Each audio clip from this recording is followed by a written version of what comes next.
미국 하원에서 가상화폐 돈 세탁에 주로 활용되는 이른바 믹서 기술을 통해 송금된 자금과 관련해 금융기관 거래를 일시적으로 금지하는 내용의 법안이 발의됐습니다.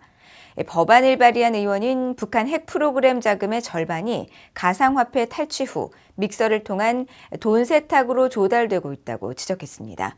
이조은 기자가 보도합니다.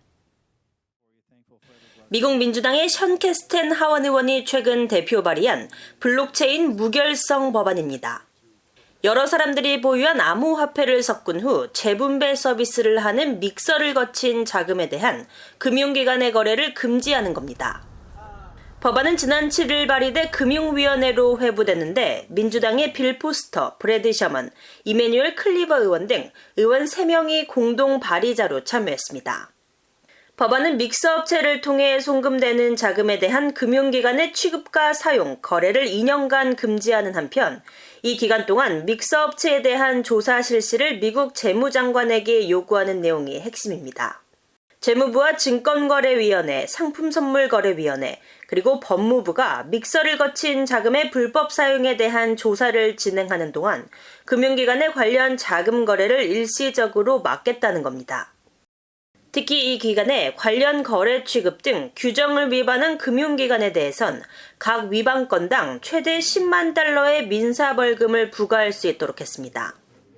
믹서는 가상화폐를 누가 전송했는지 알 수 없도록 만드는 기술로 이 과정을 반복하면 자금 추적과 사용처, 현금화 여부 등 가상화폐 거래 추적이 어려워집니다.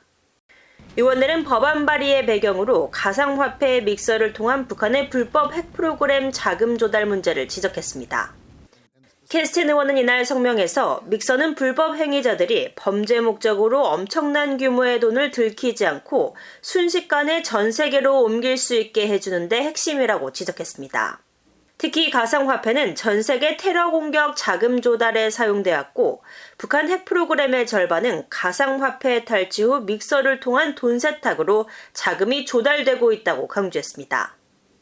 그러면서 이 기술에 대한 연구가 진행되는 동안 일시적인 거래 금지 조치는 가상화폐가 불법적인 목적으로 어떻게 사용되는지 더 잘 이해하고 가상화폐로 자금을 조달하는 테러를 예방하며 향후 정책 결정에 정보를 제공하는 데 도움이 될 것이라고 밝혔습니다.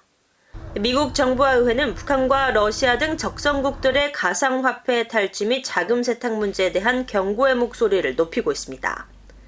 앞서 재무부는 지난 2022년 8월 북한 해커들이 탈취한 가상화폐 돈 세탁에 관여한 믹서 업체 블렌더를 제재했습니다.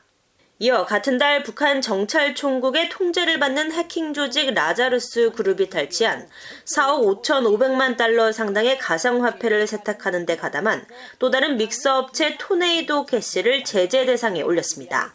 VOA 뉴스 이조은입니다.